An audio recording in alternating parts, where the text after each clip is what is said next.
کسی بہترین اردو داں کا جملہ نہیں بلکہ یہ اللہ کا قرآن ہے۔ فرمایا مشکل میں تم ہو تو گراں میرے محبوب پہ گزرتا ہے۔ حضور تو جلدی کرتے ہیں تمہاری بھلائی چاہنے میں، کیوں؟ رشتہ بڑا گہرا ہے۔ النبی اولیٰ بالمؤمنین من انفسہم، فرمایا یہ وہ محبوب ہیں جو تمہاری جانوں سے بھی تمہارے زیادہ قریب ہیں۔ رسول کائنات صلی اللہ تعالیٰ علیہ وآلہ وسلم امت کے حق میں نرم دل رکھتے، نرم۔ لوگ سمجھتے ہیں شاید کسی کا بھلا یہ ہوتا ہے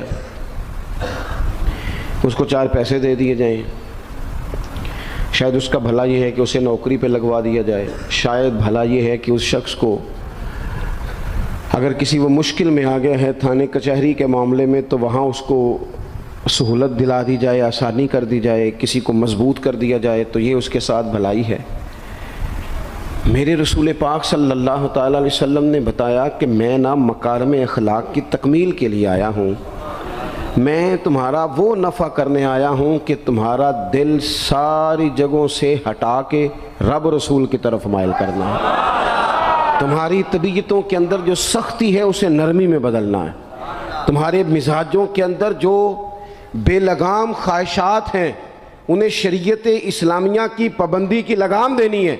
حضور سید عالم علیہ السلام نے لوگوں کی اصلاح کا جو دیکھیں نا، اگر کسی گھر میں بگڑے بچے سنور جائے نا تو روٹی تھوڑی بھی ہو تو گزارا ہو جاتا ہے، اگر گھر والے اخلاقاً اتنے اعلیٰ ہوں، ایک دوسرے سے پیار کرتے ہوں تو تھوڑے پیسوں پر بھی وقت گزر جاتا ہے۔ رسول پاک کا دل دھڑکتا تھا، کس لیے؟ صرف اس لیے نہیں کہ لوگوں کو نوکریاں مل جائیں، مال مل جائے، لوگ جو ہیں ان کے گھر کشادہ ہو جائیں، بلکہ حضور کا دل دھڑکتا تھا کہ لوگ دوزخ سے بچ جائیں، جنت کی طرف ان کا سفر ہو جائے، ان کے دلوں سے حسد کو، تکبر کو، غرور کو، انا کو، خود پسندی کو، عجب کو نکال دیا جائے۔ یتلو علیکم آیاتنا ویزکیکم، ان کا تزکیہ کر دیا جائے، دل صاف کر دیا جائے۔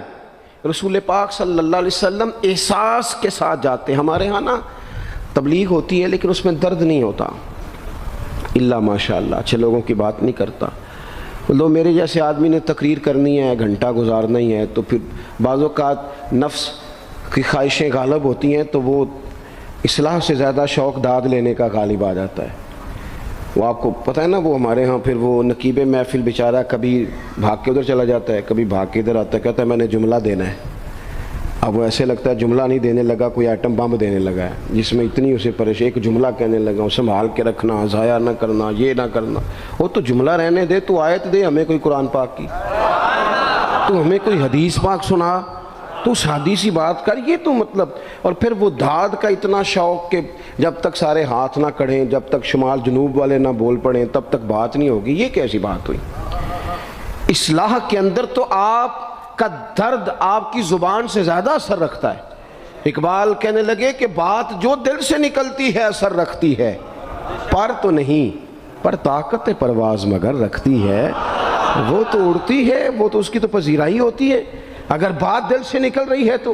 عزیز بھائی یاد رکھیے گا، حضور سید عالم علیہ السلام درد دل کے ساتھ دعوت دیتے لوگوں۔ 10 دن حضور نے طائف میں قیام کیا ہے، ایک بندے نے بھی کلمہ نہیں پڑھا، الٹا انہوں نے روڑے مارے، تکلیف دی۔ حضور واپس آ رہے ہیں، صحابی ساتھ ہیں، باغ میں بیٹھ گئے، اتنی صحت مبارک پر انہوں نے معاذ اللہ تعالیٰ سنگ باری کی کہ خون مبارک بہہ رہا ہے۔ فوراً عرض گزار ہوئے، یا رسول اللہ صلی اللہ علیہ وسلم آپ دعا کر دیں یہ تباہ ہو جائیں۔ فرشتہ بھی حاضر ہو گیا، حضور آپ دعا کریں یہ تباہ ہو جائیں۔ لیکن محبوب کے دل میں نرمی ہے نا امت کے لیے، اگرچہ یہ ساری امت دعوت ہے اس وقت، پر اس وقت بھی نرمی ہے۔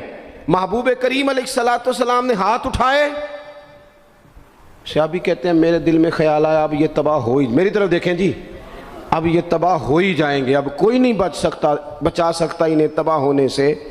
لیکن حضور نے کیا کہا اے اللہ انہیں ہدایت دے دے، انہیں پتہ ہی نہیں یہ کیا کر رہے ہیں۔ فوراً عرض کی یا رسول اللہ ایک نے بھی کلمہ نہیں پڑھا، ایک نے بھی کلمہ نہیں پڑھا۔ کبھی پتھر مارنے کے والے کے لیے بھی دل میں احساس ہوتا ہے، ہمیں تو کسی نے کچھ بھی نہیں کہا، کوئی گالی نہیں دی، کچھ نہیں کہا، پر ہم سخت کیوں ہیں بھلا؟ وہ ہمارے پیچھے نہیں چلتا ہاتھ باندھ کے، جی میں ہاں نہیں ملاتا، ہمارا دل اس کے لیے سخت ہے۔ دو ہی تو بندے ٹھیک ہے دنیا میں، ایک میں ٹھیک ہوں اور ایک جو میری ہاں میں ہاں ملائے پوری وہ ٹھیک ہے. دونوں ہاتھ باندھ کے پیچھے چلے، تیسرے کو میں کیسے ٹھیک ہونے دیتا ہوں؟ میرا مزاج ہی نہیں. اللہ ماشاء اللہ ہماری طبیعت ہی نہیں ہوتی ایسی. خدا کے بندو جب دل کشادہ ہوں، طبیعتیں کھلی ہوں، پھر اس طرح کا تھوڑی مزاج ہوتا ہے. کریم محبوب صلی اللہ علیہ وسلم سے عرض کی حضور ایک نے بھی نہیں کلمہ پڑھا اور پھر بھی آپ کے دل میں اتنی وسعت ہے، آپ ہدایت کی دعا کر رہے ہیں. 10 دن لگائے ایک شخص بھی نہیں آ رہا. تو محبوب کیا فرمانے لگے؟ کریم فرمانے لگے مجھے پتہ ہے انہوں نے تکلیف دی ہے، ایک نے بھی کلمہ نہیں پڑھا، جلدی نہ پریشان ہو جایا کریں. کچھ لوگ جلدی جلدی کچے جملے بوئے، ساڑی قوم نہیں ٹھیک ہو سکتی جی، ایسمو لگتا کچھ نہیں ہو سکتا دی، یہ نہیں ٹھیک ہو سکتے، فلانے نہیں ٹھیک ہو سکتے. شکوہ ظلمت شب سے تو کہیں بہتر تھا، اپنے حصے کی کوئی شمع جلاتے جاتے. اللہ کے حبیب صلی اللہ علیہ وسلم سے عرض کی یا رسول اللہ صلی اللہ علیہ وسلم ایک بھی نہیں مانا اور آپ نے پھر ہدایت کی دعا کی. تو یہ میرے محبوب کا امید کا طریقہ ہے. کریم فرمانے لگے اگر آج یہ نہیں مانتے تو پھر بھی تباہی کی دعا نہیں کرنی، یہ نہیں مانتے تو ان کی آنے والی نسلیں مان جائیں گی، مان جائیں گے لوگ. اپنے دل میں جب آپ نرمی لے آتے، ہمارے نا سینکڑوں نوجوان گناہوں میں چلے گئے ایک ایک علاقے سے. جو آدمی گناہ میں مبتلا ہوتا ہے نا وہ سخت تکلیف میں ہوتا ہے. انسان کو جو چیز سب سے زیادہ ستاتی ہے وہ اس کی اپنی غلطیاں ہوتی ہیں. حدیث میں فرمایا ما حاک فی صدرک، کھٹکتا ہے سینے میں، چبھتا ہے گناہ. یہ تکلیف دہ معاملہ ہوتا ہے، تڑپتے ہیں لوگ، سسکتے ہیں. لیکن روایتی انداز سارا جب ہماری مجالس اور محافل میں ہو جاتا ہے، کوئی نہیں وقت دینے والا، پیار کرنے والا، تھپکی دینے والا، بازو تھام کوئی نہیں.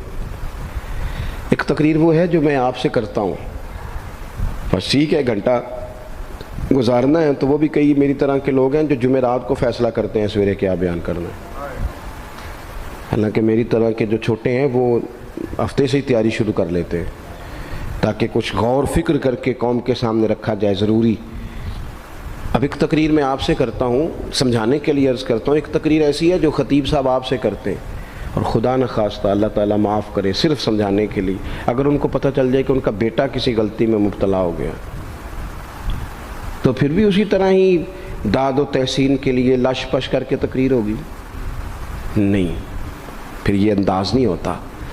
پھر تو بچہ کو سامنے بٹھا کے باپ اپنی پگڑی اس کے پیروں میں رکھتا ہے، پھر تو ماں دوپٹہ پیروں میں رکھتی ہے، کہتی پتر میری کمائی نہ اجاڑ دینا. اور نہ پتہ چلا تو سگریٹ پینے لگ گیا، خدا خیر کرے تیری مہربانی. سوتا نہیں، اس کا چہرہ پریشان ہے. اب بات آئی ہے نا، اب یہ وقت آیا تبلیغ کا، اصلاح کا. اسے منت کر کے سمجھایا، اس کو گزارش کی. اس نے کہا ابا جی غلطی ہو گئی تھی، آئندہ نہیں کرتا. پوری اس نے تسلی دی، پھر بھی نہیں سوتا. بچہ تو وعدہ کر کے چلا گیا، پھر بھی نہیں سویا. وہ اپنے کمرے میں چلا گیا اور اس نے مصلی بچھا لیا. کہا یا اللہ یہ میری عمر کی کمائی ہے، مالک اسے ہدایت دے دے. او بھائی جب تو اس انداز میں ملت کے ہر بیٹے کی اصلاح کرنے لگے گا، اور اس سے مراد صرف خطیب واعظ ہی نہیں، حضور نے ہم سب کے ذمہ لگایا تھا بلغ عنی ولو آیا. ہم سب کی ذمہ داری ہے لوگوں کے لیے، لوگوں کو قائل کریں. مجھے بتاؤ اپنی ذات کے حق میں قائل کرنا ہو تو کرتے ہیں کہ نہیں؟ ہوتا ہے نماز کی دعوت ہم کیسے دیتے ہیں؟ ہم کہتے ہیں پڑھ لیے کر نماز، اتنے پیسے کہاں لے کے جائے گا، یہی دعوت ہوتی ہے نا. وہ کہتا ہے تو نے اپنی قبر میں جانا اور میں نے، یہ تو ہے ہمارا دین کے حق میں. وہ محفل میں آنا اگر ٹائم ملا تو ٹھیک، یہ ہے دین کے حق میں. اور جب اپنی باری آئے، کسی سے 50,000 روپے چاہیے تھے، فون کیا اس کو، ملنا تھا، وہ کہتا حکم کریں. کہتے نہیں نہیں ٹیلی فون والی بات نہیں. کہتے میں تو 2 بجے ملوں گا، تو 2:30 بجے میل پر، میں مل کے کر دیں. پھر جاتے ہی اس سے 50,000 مانگا نہیں، پہلے منت کی، دکھ سنایا، پھر اسے ثابت کرایا کہ تیرے علاوہ دینا بھی کسی نے نہیں، سارے غلط بندے ہیں، تو ٹھیک ہے معاذ اللہ. پھر اس کو یہ بھی ثابت کرایا وقت پہ واپس کر دوں گا. اتنی ساری گزارش کر کے رو دھو کے جب وہ پورا قائل ہو گیا تو آخر میں کہا مجھے 50,000. صحیح کہہ رہا ہوں؟ ہاں نہ تو کرو نا، چلو ہلکا سا ایسے ایسے تو کرو نا. ہوتا ہے کہ نہیں ایسے؟ او بھائی اپنے حق میں قائل کرنا تھا تو تجھے سارا طریقہ آتا تھا، اور رب رسول کے حق میں قائل کرنے کا تجھے طریقہ ہی نہیں آتا، تجھے پتہ ہی کوئی نہیں کہ کیسے قائل کرنا ہے۔ اپنے لیے تو نے قائل مائل کرنا تھا، سارا پتہ تھا، سب خبر تھی کیسے منانا ہے، اور کسی کو مسجد کے لیے منانا تھا تو کہتا ہے جی میری کو مانتا ہی نہیں، میری کون سنتا ہے۔ آپ جب تک اس درد سے، زازان نام کا ایک گویہ تھا، بغداد میں گاتا تھا، آواز بڑی سریلی تھی، بڑے لوگ اس کے گرد جمع ہو جاتے، حضرت عبداللہ ابن مسعود رضی اللہ تعالیٰ عنہ، حضرت عبداللہ ابن مسعود، یہ وہ خوبصورت ہستی ہیں کہ محبوب نے فرمایا ان سے قرآن سیکھا کرو، یہ اسی طرح پڑھتے ہیں جس طرح میرے اوپر نازل ہوا تھا۔ حضرت عبداللہ ابن مسعود رضی اللہ تعالیٰ عنہ صحابہ میں مفتی، صحابہ میں قاری، بڑے آدمی۔ حضرت عبداللہ ابن مسعود ایک دن گزر رہے تھے کسی مقام سے جہاں بھی وہ رہتا تھا، تو وہاں اللہ معاف فرمائے گانے بجانے کی مجلس سجی ہوئی تھی، وہ گا رہا تھا، آپ گزرے تو کانوں میں ہلکی سی آواز گئی، قریب ایک شخص سے پوچھا یہ کون ہے، کس کی آواز ہے؟ کہا حضرت یہ زازان نام کا ایک گویہ ہے۔ وہیں کھڑے کھڑے درد سے کہنے لگے کتنی سونی آواز ہے، کاش یہ قرآن پاک کی تلاوت کرتا، اتنی خوبصورت آواز ہے، کوئی تو ہو نا جو اس درد سے بات کرے، کاش یہ قرآن پاک پڑھتا۔ اور پھر دعا مانگتے آگے تشریف لے گئے۔ وہ جوان تھا، فارغ ہو کے باہر نکلا، لوگوں کا رش تھا، ایک شخص نے اسے روکے، کہا زازان ادھر آ، پتہ آج کیا ہوا؟ کہا جناب کیا؟ کہنے لگے جانتے ہو حضرت عبداللہ ابن مسعود کو؟ کہا جانتے ہیں۔ فرمایا وہ صحابی رسول صلی اللہ علیہ وسلم آج گزرے، تیری آواز ان کی سماعتوں سے ٹکرائی تو فرمانے لگے کاش یہ قرآن پاک پڑھتا۔ کہنے لگا صحیح بتاؤ انہوں نے میرا نام لیا ہے؟ صحیح بتاؤ میرے لیے کہا انہوں نے؟ میرے جیسے شخص کے لیے میں سوچ بھی نہیں سکتا، میں کہاں وہ کہاں، میرا نام لیا ہے؟ کہاں؟ تھوڑی دیر رکا، چند لمحوں پتہ نہیں سوچیں کہاں کہاں کا سفر کر کے آئیں، وہ ساری سوچیں درد بن کے آنسو بنی، اور پھر آنسو داڑھی پہ ٹپکے چہرے پہ آئے۔ پھر لوگوں سے پوچھنے لگا گھر کا پتہ بتاؤ گے؟ کہا وہ فلاں جگہ پہ موجود ہیں۔ دوڑا گیا، دروازے پہ دستک دی، حضرت عبداللہ ابن مسعود آئے، کہا کون ہو بیٹا؟ کہنے لگا حضور میں وہی ہوں جس کے بارے میں آپ نے کہا تھا کاش یہ قرآن پڑھتا، میں آ گیا ہوں، پڑھا دے مجھے قرآن پاک، پڑھا دے۔ کوئی بیٹھا ہوا مجھے دور دعا دیتا ہے، میں ڈوبتا ہوں پر سمندر اچھال دیتا ہے۔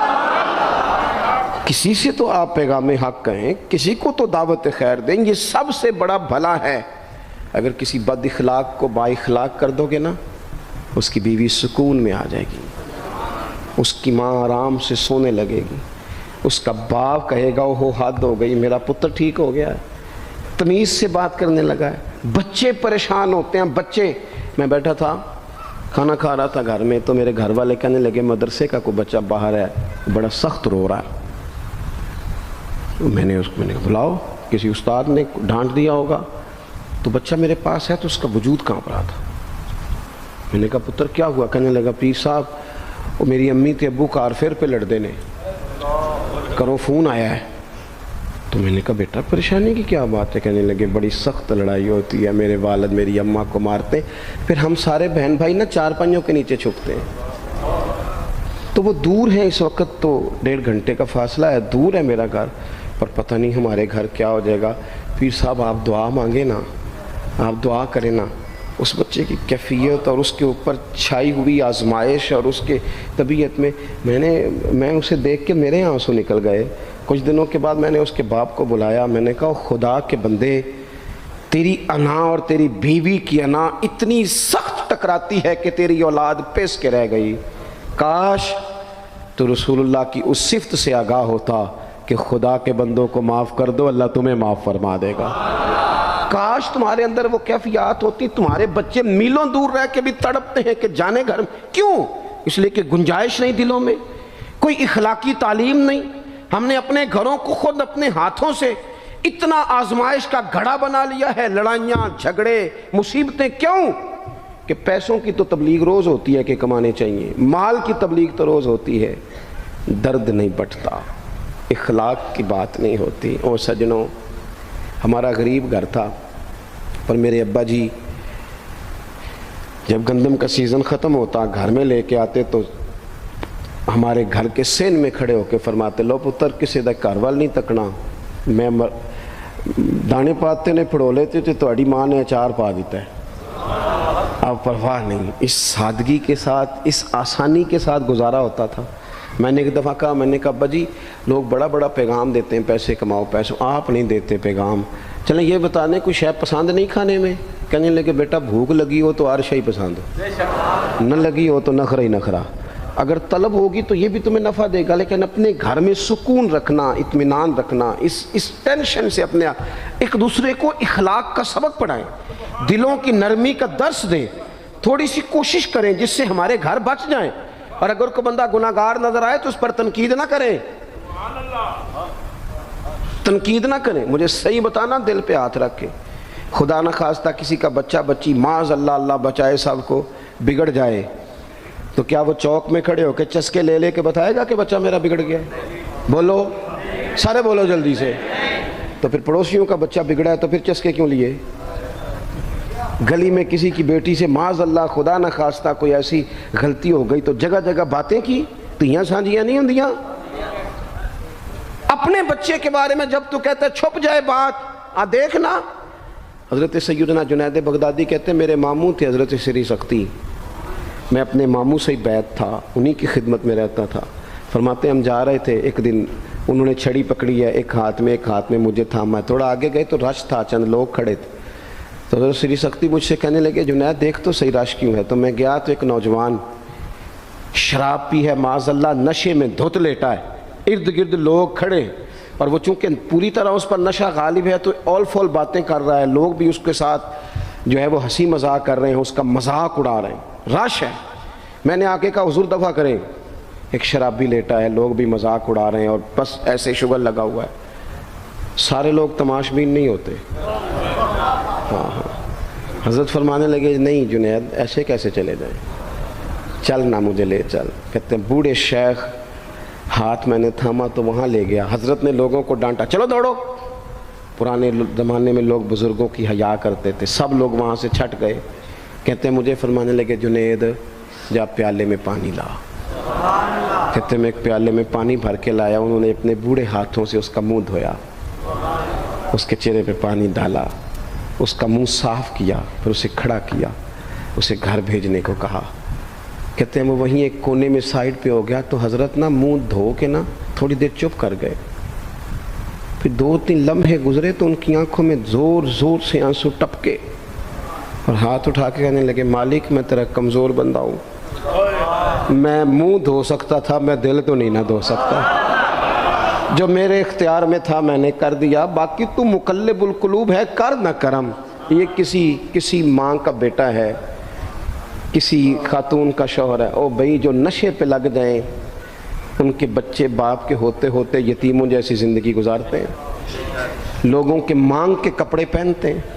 کسی نے کہا تھا اگر دشمن سے زیادہ بدلہ لینا ہو تو اسے قتل نہ کرو, نشے پہ لگا دو. معاذ اللہ, اتنا لوگوں نے, کتنا عام نشہ ہو گیا. کہا اللہ میں نا منہ دھو سکتا ہوں, دل نہیں, دل تو دھو سکتا ہے, دھو دے. کہتے ہیں یہ کہہ کہ حضرت اٹھے تو میں نے عرض کی حضور ویسے منہ دھویا کیوں آپ نے؟ تو فرمانے لگے اس لیے دھویا ہے کہ جب تک منہ سے بدبو آتی رہے گی اتنے لوگ سونگتے رہیں گے, اس کے شرابی ہونے کے گواہ بنتے رہیں گے. میں نے اس لیے دھو ڈالا ہے کہ ہو گئے پیچھے جو ہو گئے, مزید گواہ نہ بنے. حضرت سری سختی کہتے ہیں میں نے, حضرت جنید بغدادی کہتے ہیں میں نے اسی رات تہجد کے وقت اٹھ کے حضرت کو وضو کرایا, میں نے ان کا بازو تھاما, میں ہی ان کو مسجد میں لے کے گیا. کہتے ہیں جب ہم مسجد میں پہنچے تو وہ کل دوپہر والا شرابی ہم سے پہلے مصلی پہ بیٹھا تھا. کہتے ہیں میرے دل سے آوازیں نکل رہی تھی شیخ دیکھ لو پھر مالک کتنا کریم ہے, آپ نے منہ دھو ڈالا تھا, رب نے دل بھی دھو ڈالا, کرم فرما دیا. کوئی ہو نہ تو ایسا کرے. آؤ نہ سنگیوں ملیں, ایک دوسرے کا منہ تو دھونا شروع کرے نا. آؤ نا ایک دوسرے کو یہاں تک وضو کا پانی تو فراہم کرے نا, کچھ تو خیر تقسیم کرے.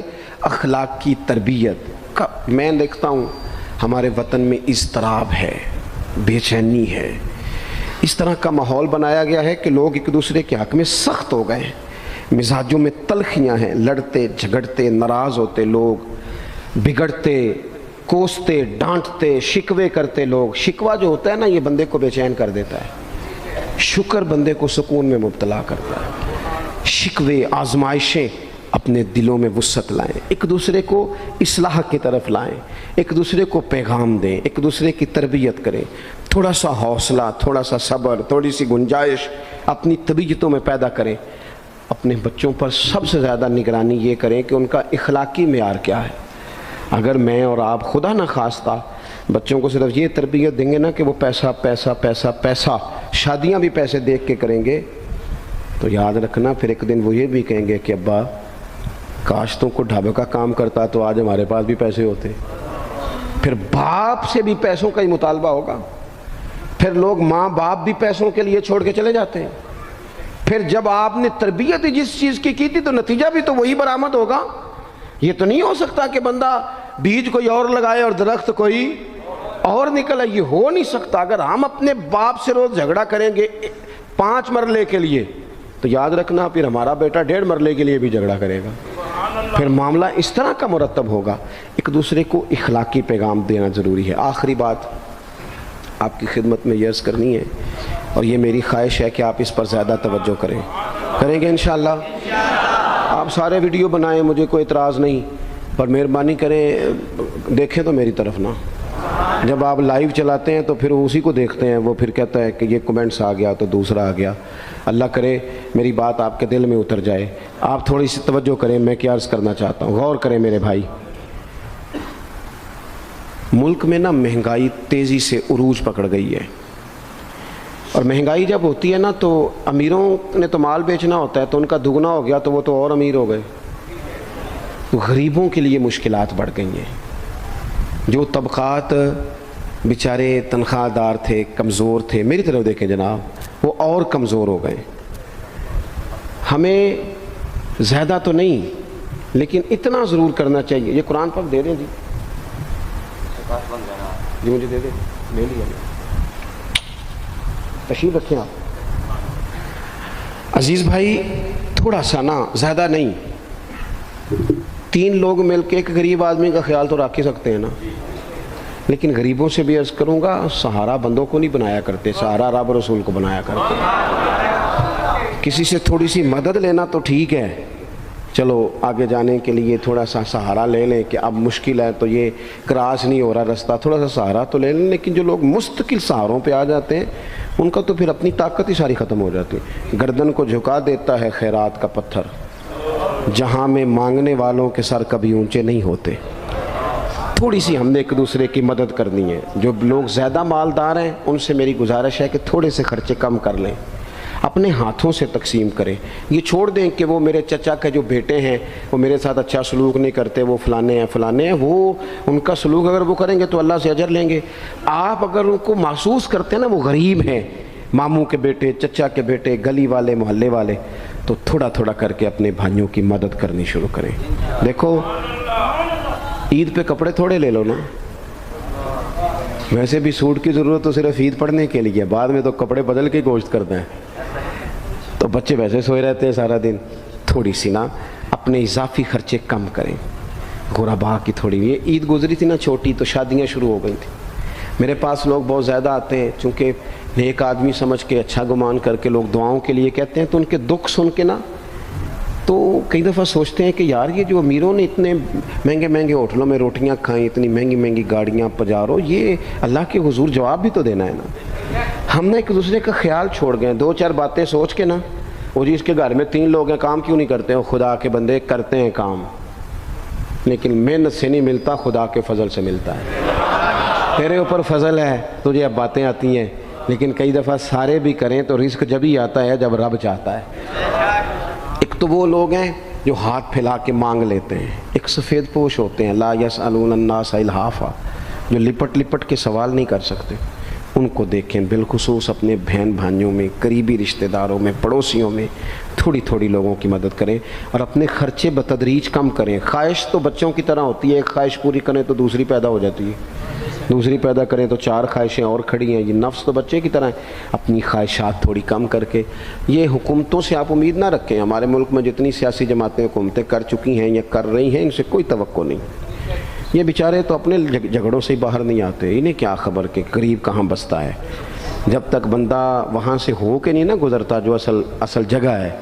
تمہیں یہ جو تم اے سی والے کمروں میں بیٹھ کے اور جناب نیسلے کی بوتلیں رکھ کے پریس کانفرنس کرتے ہو, تمہیں کیا پتہ ہو, تمہیں کیا خبر ہو کہ بچوں کی فیس دینی ہو تو بوڑھے ماں باپ پہ کیا گزرتی ہے. تمہیں کیا خبر ہو کہ عید آ گئی ہے تو بوڑھے کس طرح مشورے کر رہے ہیں کہ اگر عید کر کپڑے نہ کر لے تو ساس گلا کرے گی. تمہیں کیا خبر ہو کہ کچھ غریب ایسے بھی ہیں جو بیچارے رات کو مشورہ کرتے ہیں کہ صبح ناشتے میں گھی کہاں سے لانا ہے. بچوں کے پراٹھوں کے لیے تو گھی بھی نہیں ہے. گندم امیر شہر کی ہوتی رہی خراب اور بچی کسی فقیر کی فاقے سے مر گئی. خدا را مہربانی کریں, گنجائش پیدا کریں. بندہ کبھی بھی جیب کا سخی نہیں ہوتا. بخاری شریف میں پورا باب ہے کہ بندہ غنی دل کا ہوتا ہے. اپنے دل کا غنا اپنے اندر لائیں. جب آپ کا دل سخی ہو جائے گا ساری چیزیں ٹھیک ہو جائیں گی. اللہ تعالیٰ مجھے اور آپ کو توفیق عمل عطا فرمائے.